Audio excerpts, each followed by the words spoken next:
In the clandestine theater of global power, where nations vie for dominance not with tanks but with whispers, a new paradigm of espionage has emerged.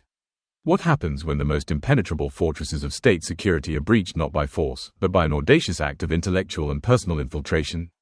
This is the chilling, analytical account of Katherine Paris Shakdam, a figure whose alleged exploits challenge every conventional understanding of intelligence gathering and state vulnerability. This isn't merely a story, it's a profound case study in asymmetric warfare, a masterclass in psychological operations, and a stark warning for any regime built on suspicion and ideological purity. Shakdam, a Jewish journalist from France, reportedly navigated the labyrinthine corridors of Iran's political and religious elite. She didn't hide in shadows, she was welcomed, celebrated, and trusted. Her departure, if the intelligence reports hold true, left behind a trail of compromised secrets and a regime grappling with an unprecedented breach of trust. The flags of the Islamic Republic, symbols of revolutionary fervor, flutter under a watchful, grey sky. Inside a grand, marble hall, the architects of Iran's foreign policy, clerics, generals, and political advisors, convene for a high-stakes conference on Palestine. Amidst this assembly, a Western woman in a hijab sits, seemingly unassuming, yet radiating an articulate charm. Her name is Katherine Shakdam. Her presence, at the very heart of the Iranian establishment, was a strategic anomaly, a prelude to a revelation that would send shockwaves through the intelligence community. Katherine Shakdam's origins, born into a secular Jewish family in France, provided an unlikely foundation for her alleged trajectory. Her academic pursuits at the London School of Economics, followed by marriage to a Yemeni Sunni Muslim and subsequent conversion to Islam, first Sunni, then Shi'a, painted a picture of a complex personal journey. Yet, beneath this intricate facade lay a calculated design, a meticulously crafted legend. This was not merely a spiritual quest, it was the construction of a deep-cover identity, tailored for penetration. By 2015, Shakdam had strategically positioned herself within Iranian media, a critical step in building her credibility. Her contributions to Tasnim News, an outlet closely affiliated with the Islamic Revolutionary Guard Corps, IRGC, and even the official website of Supreme Leader Ayatollah Khamenei, were not accidental. They were deliberate acts of legitimization. Her own chilling assessment, Iran was so desperate for Western support, they'd speak to anyone with a Western passport, reveals a critical vulnerability. This desperation, born from decades of isolation and sanctions, became her primary vector of attack, a psychological leverage point exploited with surgical precision. According to highly sensitive Israeli intelligence documents, later cited in Hebrew-language media, Shakdam's methodology transcended conventional espionage. She allegedly leveraged the Shi'a concept of mut'a, or temporary marriage, alongside profound theological discussions, to forge intimate relationships with over 100 Iranian officials. This was not merely physical seduction, it was an ideological and intellectual infiltration, a blurring of lines between personal connection and strategic intelligence gathering. Clerics, lawmakers, and advisors, ensnared by her charm and apparent ideological alignment, became unwitting conduits of state secrets. In these ostensibly private, theological encounters, the rigid ideological guard of the regime's elite seemingly lowered. Secrets, often guarded with extreme vigilance, surfaced voluntarily. Shakdam reportedly didn't need to employ aggressive interrogation techniques. Her targets, disarmed by trust and perceived shared values, volunteered critical information.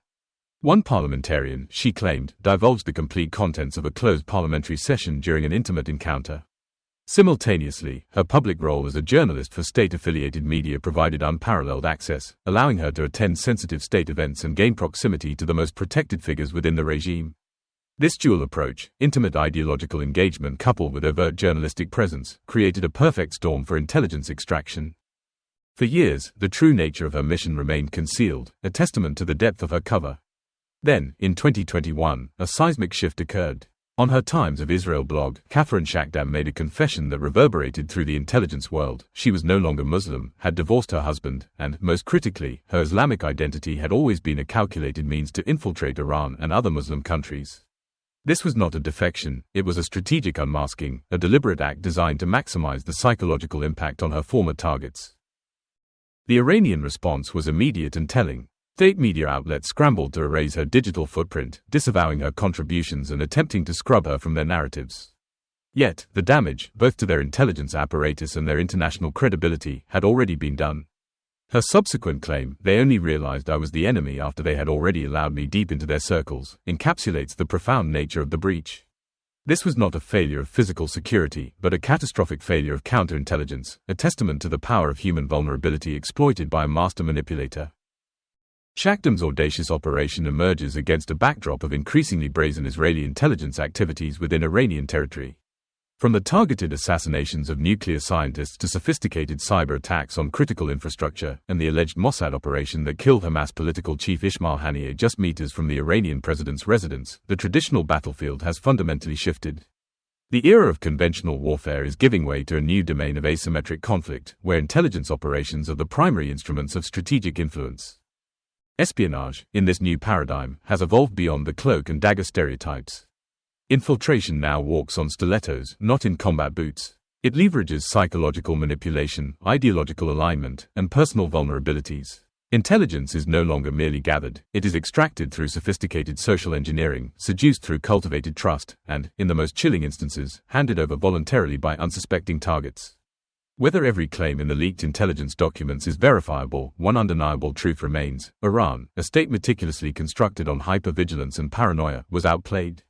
Not by a conventional army, but by a single individual, a journalist, who weaponized trust and ideology.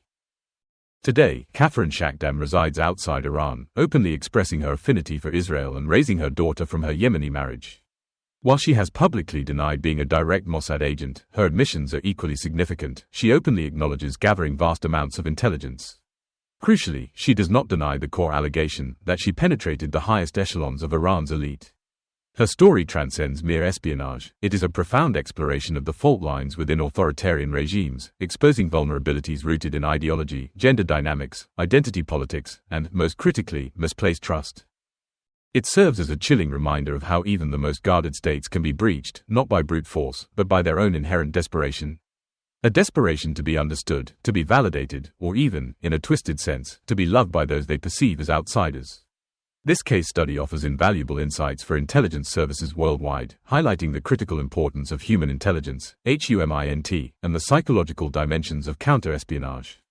For historians, it redefines the narrative of modern conflict. For journalists, it underscores the power of information and access. For political analysts, it reveals the hidden levers of state power.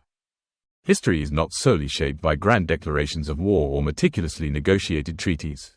It is often rewritten in the hushed confines of hotel rooms, whispered in the clandestine corridors of power, and disguised behind the most disarming of diplomatic smiles. Katherine Shakdam may never receive official confirmation as a state-sponsored operative. Yet, her alleged journey reveals a deeper, more unsettling truth: the profound human vulnerabilities that even the most secretive and ideologically rigid regimes cannot escape. This is the true battlefield of the 21st century, where the human element remains the most potent, and often the most overlooked, weapon.